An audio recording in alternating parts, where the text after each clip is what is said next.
Hi, y'all. Uh, your answers for week 3 were so thorough, and I had so much I wanted to say about them. But oh my goodness, it started going and going and going, and there's just no way I could write all of the responses I wanted to give to you. And so I thought about how could I be most helpful to you. So I took all of your responses to one another and that you'd put forth in your initial posts, and I thought I'll give each of you some feedback. So I'm combining all your feedback into this one video because I want you to get to hear what I have to say to each of you, right? Just the same as you would have been reading them on the board. So I am going to start with Daniel. Daniel, I'm starting with you because you really brought up for me a something I saw across the board and I've seen across the board. And so I want to toss this out here. Daniel, you had said your congregation was a missioning congregation, and I'm going to tell you that your congregation is a moving congregation. If you look on our piece of paper here, it's right there where I left it.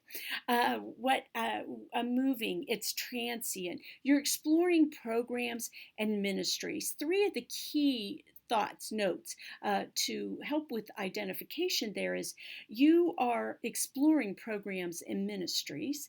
You are future oriented, but here's a telltale sign. Your ministries and missions are generally good and solid, but you have an awareness that they can be more. And so, as you talked in your responses about needing to improve them, knowing that you wanted to improvement, take it, my language, the next step. That tells me that you're in a moving congregation. Here's a couple of other pieces.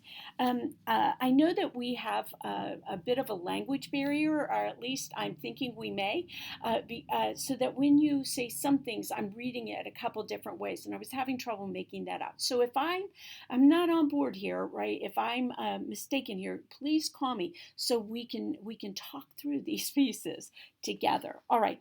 It sounds like your congregation isn't fully on board with where the church is, perhaps even where the church is going. You're having trouble getting people involved. That says that the people haven't completely bought into what you're doing. So having trouble getting people to step up into leadership, or perhaps it's a problem having people step up to be trained in leadership.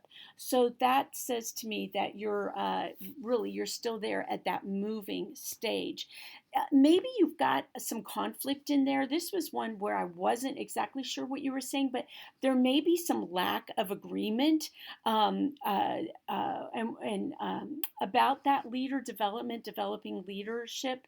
I went up onto your website, their Gender Road website, and I didn't see anything on there about developing leaders. So again, what that then says is that your people who would go up there to find out more information aren't seeing things, aren't seeing pieces about how their leadership could be developed. So, and when I looked at your calendar and what is happening, what's coming up, I didn't see anything there that specifically look like, or specifically there on the calendar at least, is talking about leader development. Spiritual development, which is key for leader development, that's there. And I'm really excited about that aspect of your congregation. But gotta do a little bit more in that way. Let's see. Yes. When I asked that question about what might get in the way, what might get in the way of you getting in the way of the congregation going forward, and you said about shying away from conflict, you prefer to shy away. That even there you're kind of shying away. You're stepping back away from that. You had said that you see yourself at a self-actualization stage, or high esteem needs. And I'll say that if you're stepping away from conflict, that's going to put you in at love and belonging. You're not quite there at esteem needs. If you look at this hierarchy, where are you? Come back here. I'm having trouble grabbing it. If you look at the hierarchy of needs, on that left-hand side, the personal side, you can see confidence, respect of others. You've got that. Respect from others, no doubt. Self-esteem and confidence, and that has a lot to do with how people interact in conflict. We watch people shy away from it all the time. That's most of our defaults. I tell people that if you like getting into conflict with other people, that there's a real problem with that. So we try to we don't want to escalate things, right? We don't want conflict to get bigger. We want to be able to resolve it in some ways. Most of us step back, and our thought of resolution is praying for it to go away or for someone else to step into that. Anyways, it is often our own self-doubt, our own self-questioning that has us step aside. So I'm going to put you in at love and belonging, congregation at a moving place, and Troy, same with you there. I know you said about your congregation also being a missioning congregation, and I will say the same thing. No, you're not there yet. I don't have enough information really to do a lot more analysis with your congregation or where specifically it is, but this is how I know it's not missioning. And my guess is it may not even be there at that momentum. Maybe it's there. The reason I question that is that it at a momentum church level, on the continuum stage, how about we call it a stage? When you get to momentum, you have what is called a signature ministry. It's your ministry. It's how you are known in your neighborhood, in your community. How do people know? Do they know you? If I was to go a street over and knock on the doors in a block, and I say, tell me what you can about that church over there. Been thinking about going there. Will you tell me about that church? I would see what they have to say back to me. And that is something that gets featured in, I've developed a way of measuring growth that isn't just about butts and seats. In fact, there are 6 ways to measure growth. I'm going to put that up as a supplement to this week on section 9, where we've got the resources. So you're going to see for that piece. I apologize for that interruption that just came in that's telling us potential spam. I am not able to put this on no interruptions, or I wouldn't be able to tape this. So I apologize for that, and we may get more as we go along. Again, thanks for your patience here. Anyways, Signature Ministries, how are you known? I'm going to post up there how we can measure congregational measurement in our, let's try this again, how we can measure growth. And one of those ways of measuring growth is what I call favor. It's whether or not people are speaking favorable things. They know who you are. It's interesting. I've done this. I used to when I was on regional staff. I love to go to neighborhoods, go a little bit early, knock on some doors, and ask, "Can you tell me about that church up there? I'm thinking of visiting it." And I've had people say, "What church?"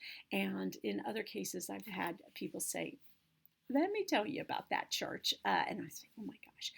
And some say, "Wow, it's such an awesome church. You know, they're doing this in the school, or they did that, or I got to see them." So yeah, you're always looking out. How are you recognized? What is your signature ministry? What are you known for? And how can we improve in that regard? All right, so let's see. Where else do we want to go with that? So yeah, okay, and so actually, Troy, you got me to thinking about a missioning church. What is it that makes a church missioning? What makes it stand out, step out in there? And so I'm also going to be putting up something supplemental because it's it started with saying, all right, a momentum church asks, and a moving church as well, will ask, what are the needs in our community, and what do we need to do to help relieve some of those needs or a need. We do buddy packs, right? We reach out with buddy packs because there's a need, and that for children to have. Buddy packs are sometimes in two different ways. So one is that they're back to school packs is another way of calling those, but it's also providing food for children that are on reduced or free lunches and subsidized lunches and breakfast. And so buddy packs go home on the weekend or just before long holiday, so that they have food to eat when they might not have that. Their family may be one of these a food desert family. They provide a little oasis, these buddy packs. Anyways, we would say, what are the needs and how can we help meet a need, or more than that? What a missioning congregation says is, how are we going to change the economy? How are we going to change our neighborhood? The politics, the politics in our neighborhood, or the economic disadvantage in our neighborhood, so that the need is eradicated. How can we be part of eradicating that need? We have neighborhoods, high crime. How do we eradicate that need? Right. So that means we're going to work not just with other churches, because I hear that a lot, right? We work with other churches. Missioning churches are working with the government, with other churches to work with our local government. Some are working at the state or federal level, but let's just get it back to kind of smaller, where we can be part of that. They're working with the schools. They're working, and not just our local school, but they're talking to the school board director. They're talking to the city manager. They're talking to the county agents, or county agents, but our aldermen, or the people that are there in our county that are the ones that we elect. So we're working with elected leaders. We're working with other businesses. I know some of us don't like to think of the church as a business. We're asking, how can we be part of changing what is causing this need? That's when you get to missioning. Now, I have up there for this week the video with Randy White. That's what he's talking about. He is talking about missioning churches, being a missioning congregation. All right. So I've got these questions that I started asking and asking. I'm going to get this updated a little bit. I've got lots of scribbles to update. I was running it by my bill, and he's like, make that clear. Wait, what are you saying? So I want you to look at that, particularly you, Troy, and Daniel. If you're still thinking you're definitely a missioning church, then I want you to review it as well. But this is what I was thinking as well with this, that we have what a missioning church is, and my hope is that's what all churches are, what all churches can be, regardless of size. And let me toss a couple churches out. And I think most of these are larger churches, but if you want to see more about a missioning church, the Ray of Hope in Decatur, Georgia. Light of the World Christian Church is another one. They're in Indianapolis. Park Avenue Christian Church. They're in I think it's in Upper Manhattan, could be Lower Manhattan, but New York City. It'll get you there. Just do a search for Park Avenue. That's how I got there. The Community Church of Joy. It's an ELCA, Evangelical Lutheran Church. That's it's in Arizona. I believe it's Scottsdale, Arizona. And the Crossing is a Baptist church. No, it's a Presbyterian church. A PCA. Presbyterian Church of America, and that is the one that I'm talking about here is the Crossing, and that's in Columbia, here in Columbia, Missouri. Let's see, Saddleback Community Church. I know a lot of you have heard of that. They're Baptist, so Troy, they're Southern Baptist. They're one to also check out. They're making changes. They're making differences. They've got those ministries, definitely those missions that are meeting needs, but they're also doing that work, and not just in Simi Valley where they are, not just in California or the United States, globally, they're making a difference. So you can look at those when you're ready. But that's where you want to head. Those are your measurements, and those of you that are moving churches, then be looking at momentum. Those of you that are maintenance churches, be looking at moving. But keep in mind, this is where we want to go. This is where we want to be. I mean, we're the church. We can change lives and we can change systems, right? Didn't Jesus say something about moving mountains? Well, we can do it. All right. Tanya, let me switch over here. I want to agree with you that you all are a maintenance congregation right now. You are beginning to move into that moving. And you can make that shift by getting clearer about your mission and your vision. I don't see those on your website. So when they're up there on that website, I mean, that doesn't mean you're going to be there, right? But that's where we begin to see more of the shift. So looking at that mission and vision, that's when you say, this is who we are.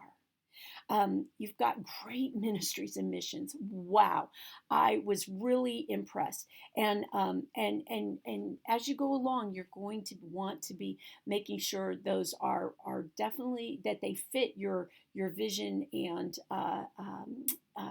fit your vision. And you may be wanting to make room for more ministries as you go along that really are living out your vision, that are taking you one step further. But don't get rid of any outreaches at this moment. This is not the time to say, yeah, it's not really within our vision. Just keep the flow going. Do what you're doing. If you think you need to be getting better at something, then do it. But wow, you're offering great ministries. If I lived in up there in St. Joe, I would be looking at your church to come and not just visit, but to be there and really consider it for membership. Let's see. I want you to take into account that this conflict you've got over worship is what it's really about. And we talked about that last week.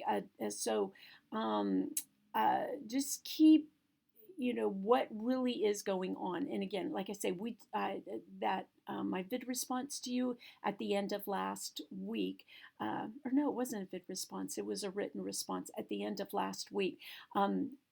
I talked about that.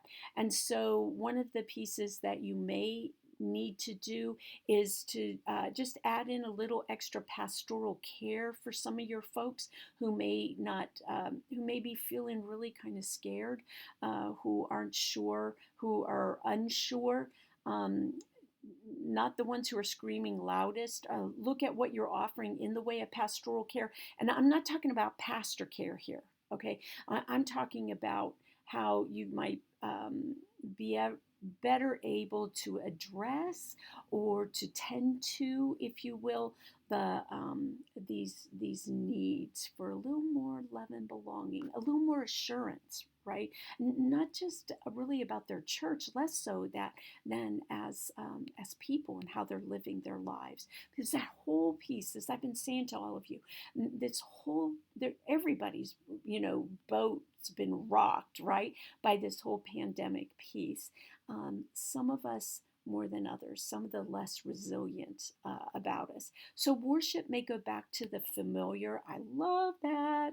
Worship may go back to the familiar or more familiar to us, but those whose ground has been shaken a lot, that's not going to mean anything in the long run. That's just the current. I'm a scapegoat for them, right? So think about that. Let me see. You may have, I think that you may have situationally dropped down below the love and belonging level, and that your folks are unhappy about bouncing around there at level 2.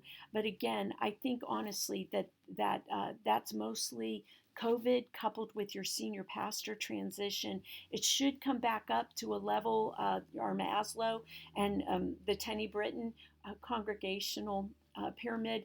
You should be able to come back up definitely to a 3, probably to a 4. Within, I'm thinking, a year to 18 months, you'll be solid at a 4 after your senior pastor, new senior pastor gets in place. Let's see if you don't already have one. You really need to develop a for now vision statement and keep everybody, starting with staff, clear and focused on that, and make decisions on all of that. That's going to help pull members into focus and help you focus on members, but really thinking in terms of, with that in place or articulated, right? And it may be exactly what you're doing right now, but just form it together so that members are able to see that and to be focused, refocused, reminding them the direction of the church and why you called the senior pastor that you did. All right, Cody. I'm going to tell you, you are a maintenance congregation. You're in the safety and security level. Mission statement, again, weave it into everything you do. Weave it into every worship service. Hey, welcome. We are so glad you're here. We are a church, the unity, where we are committed, we are sold out to serving God and serving others. And wrap your offering around that. Teach your elders who are at the communion table, who are serving at the table that week, to use it as the basis of their offering prayers and their offering invitation. Hey, this is how we saw God work this past week, this past month. This is where I saw us serving others on God's behalf, on Jesus's behalf. And this is the difference that it made. Troy mentioned, you mentioned one congregation that repeats it in every service. I know several churches, congregations that do that. You're going to have to find ways to say it and draw, connect the dots. What's the bridge to what's happening? And be careful. Again, these almost all of these congregations that say it within their services, it comes out something like this. We're committed to serving God and serving others. People are reading it and they don't sound too enthusiastic. So if you're going to do that, you got to keep it upbeat. And remember, what you start, you really can't stop. So caution, caution, caution there. The benediction. Find creative and practical ways to charge the congregation to go out and serve God and serve others. Don't just be general about it, and tie it into your message. Let's see. This week I preached on, I don't know, it was Father's Day this past weekend. So wasn't it? Oh my gosh, yesterday it was Father's Day. So, maybe it was about Father's Day, and it could be something like, there are a lot of people out there that never had a father, the likes of which some of us had. Maybe some of you, maybe never have gotten to see the loving side, the fatherly side of God. If you know someone like that, then reach out to them. I don't know, I'm not coming up with anything off the top of my head. I don't know, take them a gift. Tomorrow is, I'm making this up, hot dog day. Take them a hot dog, take them a gift certificate for the local hot dog place. Okay, so do you kind of catching what I'm saying? Tomorrow's donut day, take them a donut, or something for a donut. That's the way, my friends, that you can be serving God this week. Okay, so be creative with it and be very, very specific in what you ask them to do. let's see, Cody, still with you here. Assess your current ministries and what you need to stop doing and what you need to start doing based on that mission statement. Find ways to measure whether or not you're doing this, and how the unity is making a difference. Maybe even for them, serving others is not enough to say. You get tired when all you do is serve. So how are you feeding? How is your part of how we serve people is that, or yeah, we serve people in our congregation and keep them excited is to tell them how their serving is making a difference. Always keep that in front of them. I agree with you that the unity is living in the past, that the unifying work of the unity is probably not yet done, although you've come a long way, like unifying the budget. I know that when Zane was there, that was like a huge deal, just unifying the budget. So there's been a lot of work to unify the unity. And for those of you who don't know, gosh, what is it, Cody? Maybe 50 years or so ago, that the Christian church in Jacksonville, Missouri, and the church in Cairo, Missouri, they had to combine because they weren't big enough. They still have both of their buildings, or at least you did until recently, and they would have some services at the Jacksonville church building and some over in the Cairo. As they got too big, they couldn't have them at Jacksonville, and just all those people. We are still within a generation of that unifying, and so that generation has that memory and how hard it was, hard for both of them to become the unity, right? The unified church of Jacksonville congregation, Jacksonville Christian Church, and Cairo Christian churches. They still have their identity in two separate congregations. So that's a piece for you to remember. Let's see. So that unity came together out of necessity, that it was fraught with mistrust. Who's getting more attention? Are we using the buildings equally? Who's getting the mission money? How does that work? What about our church building? There's still that memorable fear of looming death over their congregations, right? Either or. That's that whole part of they had to do it. It's visceral still, even though it may be subconscious. There's that subconscious anxiety that can be playing out. We'll talk more about some ways to help alleviate anxiety, all of us. They may have this fear of not growing, so you want to look for anxiety, measure for higher anxiety around long timers as their families grow. As also as a congregation grows, there will be that whole losing control aspect that's going to come in there, and again, that's going to become very apparent as you grow, your numbers increase, and particularly as you begin to enter that momentum stage. I know you're having trouble with getting enough people. There we go again, getting leadership to work with with getting your leadership to have I can talk, having the leadership that you need to have people working with the children's program and the youth ministry program. Cody, I think we were in leader development perhaps together. If not, if you don't know what I'm about to say, then call me, because I think I have a way of addressing that. It's called, I don't know what it's called. Bill mentioned it, and we've kind of developed it from there over the last few years. I call it the downstream discipling model, where you have senior adults who disciple, if you will, younger adults who disciple youth who then disciple children. It's really an incredible model that would allow you to feed in and to teach, facilitate,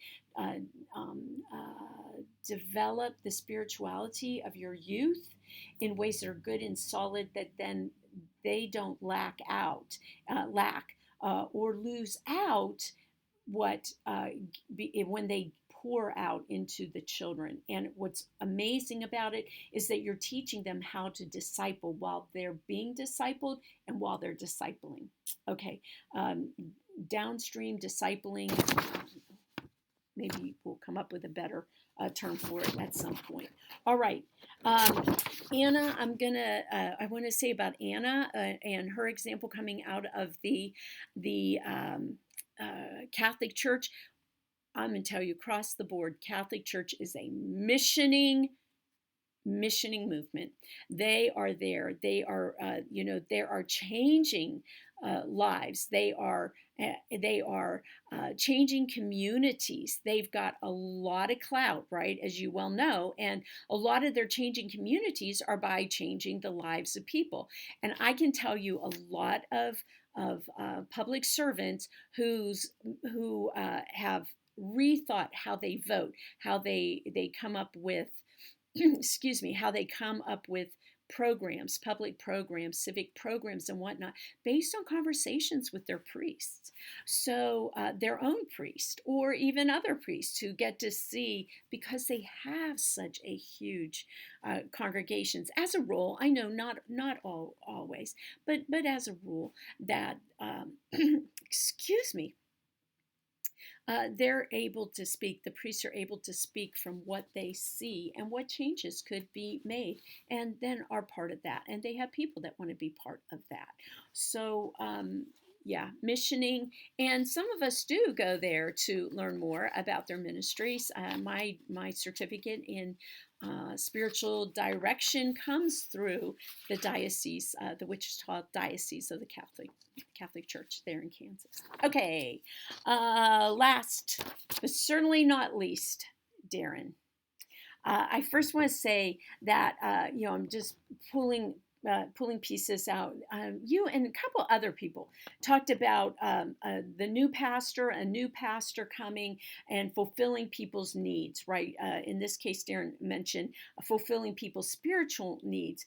I will tell you that nobody can fill spiritual needs and nobody can fulfill needs. Okay, it takes the church. It's going to take the leadership to come up with programs. Otherwise, all you're doing is, at best, putting a Band-Aid on.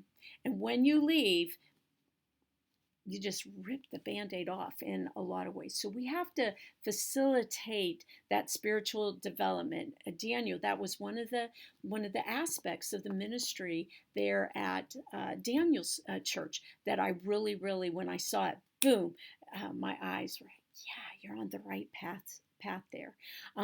So if you want to develop spiritual leadership, if you want to develop the people's spiritual life, spiritual relationships in your congregation, then you're going to have to be working on your spiritual relationship, your relationship with Jesus and with God.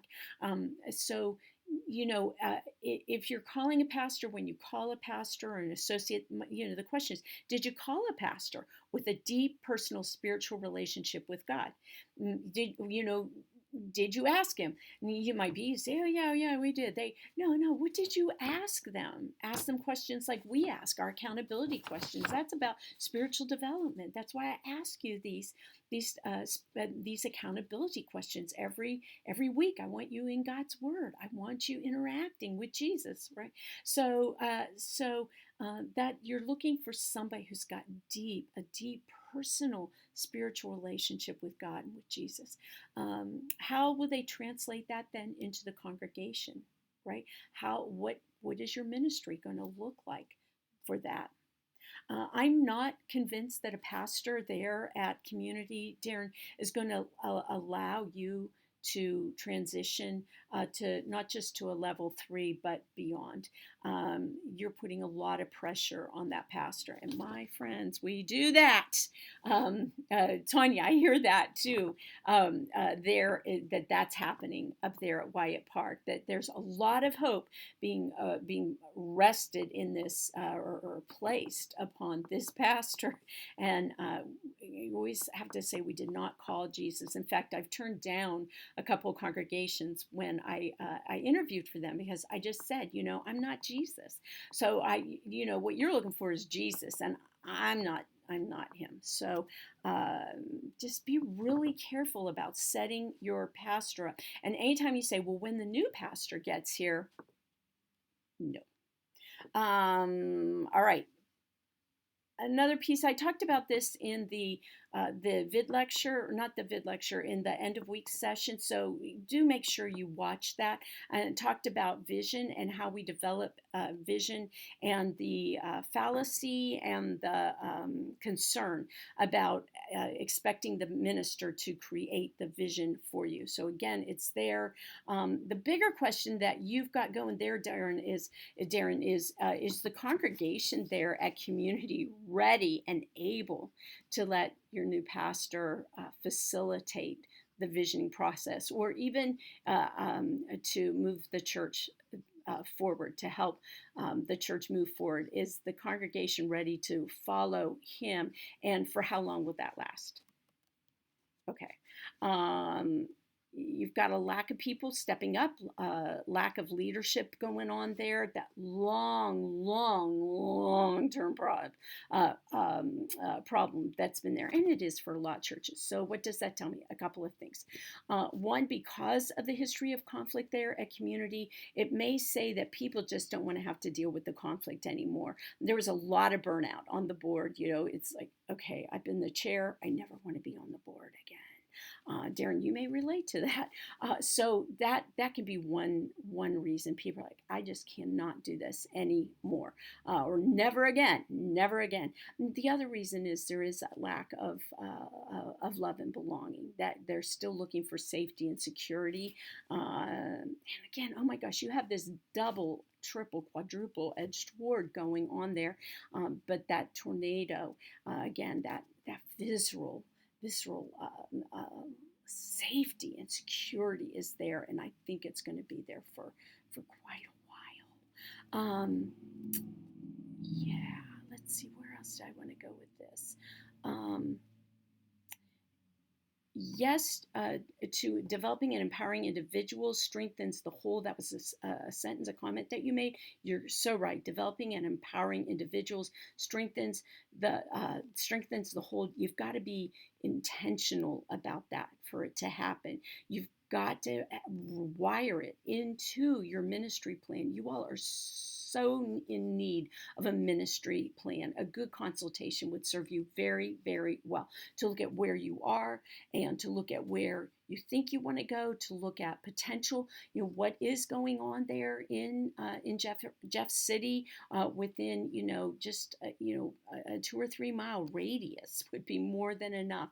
What is going on? And I know there's Our Savior's ELCA Lutheran Church, Evangelical Lutheran Church of America, the mainline one, is not too far from you. In fact, you just go across the bridge and keep going, and just down there is Scott Musselman, and they're doing some pretty interesting and cool stuff. So I wonder what would happen if you worked with them to kind of cross the highway there, and see what might happen. And they've got a good handle on what's happening in the community. And Scott is one of the partners in the Effective Church Group. So they've done comprehensive work. And before he became a partner, Effective Church Group did a complete audit and consultation, made recommendations. So they're, they might, yeah, Scott, he'd be glad to talk to you. Not do a free consultation, but he'd be glad to talk to you. Let's see. So you're going to have to write into your ministry plan. Can talk to people, but how will you develop them? So there was that about we'll talk to people, and we can talk to people about going into leadership, but it's really, you can offer that out there, but how are you going to develop them into leaders? All of you've got to think about this. How are you developing leaders? Not just putting people into leadership positions. How are you going to empower them to do that? What mechanisms will you have in place?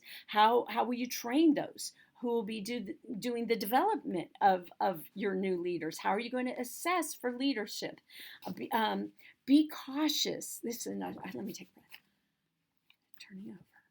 Be cautious about letting and relying on your new minister to set the vision. I've already told you that. You're going to set him up if you do that. There is, I'd be willing to guess that there's a general distrust of ministers there at Community Christian Church just because of the history. So there's a general distrust of ministers that's developed. You've got this long history of conflict about what people do and don't like. They vote with their voices. They vote with threatening the minister. They vote by leaving. So you may have that. And to be honest, some of the people who've left may come back, and you may not want them back, but don't tell them that.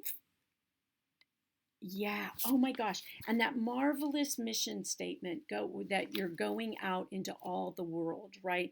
That you're opening the circle of God's love to all people. I love the history of your sanctuary and how it was built. It was built in the round. That whole going out, you'd leave and there was Jesus there, ready for you to carry him with you. All of that, but for over 20 years, that has not happened. And I don't think being back in the building and having a new minister is going to change that. You're only going to change that if you can do rapid growth, getting people in there, and you're going to have to do it in such a way that while people are just kind of off kilter right now with things in a flux, that you could get that there, and it's just shaky enough that they might go for it. There's a real trick for that. Probably shouldn't even said that, but that's something we might be able to talk about, Darren, not in class, right? But a one-on-one conversation. Maybe after your pastor, you're seated. But yeah, it's not sitting, it's seated. Once you're seated, pastor gets their button to their seat. No, all right, hits the ground, running, no doubt. Oh yeah, here's a piece with that. Community has a long history of eating congregations, new congregants, new members. So yeah, I just again watched over and over again. Lots of energy coming into that place, and yet and new ministries, things people thought they would, and then it just, Darren, you know what I'm talking about here. Okay, so it's like go slow, but yeah, be clear. That's all I can say is have a plan, be clear, and move on from there. What might get in the way is your level of conflict is likely to start at 2. It may look like a 2 on Bullard's continuum, so it's likely to be at a 2 of intensity, or it will appear to be a 2. And I think it might spend a lot of time, that you might, as a congregation, try to spend a lot of time dealing with it at that second intensity. But I think it's a closeted level 5, to be quite honest with you. I think because of the history of congregation-wide voting, that's going to raise its head. And you did congregation-wide voting for your new ministers, so that's real clear, and I can see that popping in. Let me see. That's 5. Yeah, the 4, the voting. So yeah, I think it's a 5 in hiding, but definitely I think that you've got a 4. Sorry, I misspoke. I think you've got a 4 hiding in an intensity 2. Have I worn y'all out? Okay. So I've tossed some a lot out at you. You may have stopped where, after listening to your particular church, I am going to post these questions to be asking as a missional congregation, a missioning congregation. There's a difference between missional and missioning. A missional congregation is one that's doing mission. A missioning congregation, their mission looks very different. It goes from there down to here, down to the systemic. So that's a big piece. I'm also going to post for you the ways of measuring congregational growth. I think that's all. Oh my goodness, I've left you with a lot. If you want to take and chop this up, I want to encourage you that if you have found this helpful, you can share it with your board. You can share it with your pastor if you are not in a pastoral or staff leadership role. All of that is okay, and we can talk more about that. In fact, if you wanted to talk about that on Zoom, we could record it so that we could personalize that. I really, though, am we'd have to stay on target with all of that. But yeah, if you'd like say a 15-minute Zoom one-on-one Zoom consultation, we can arrange that. Probably not this week, maybe a couple weeks, but we could do that. And hey, I'm thinking like let's see, Troy, if you wanted to do that with congregational leaders, we could definitely do that. Daniel, if you wanted to do that with your pastors, if that's something that they might find helpful, I'm really open and really glad to do that. Darren, thinking in terms of when your new pastor, your seated minister, gets there. Cody, you and chair of your board, or executive committee, or again, just you want to talk through that, and any of you, if you just want to kind of talk through that, get to understand it better, we are on board. All right, with that, I'm going to let you go. Take care, and thanks so much for all you do for your ministries. You all are incredible, and you're amazing as students. I know some of you very, very well, and I know that you're doing incredible ministry, each in your own way. So thanks. All right, I will see you on the boards. Bye-bye.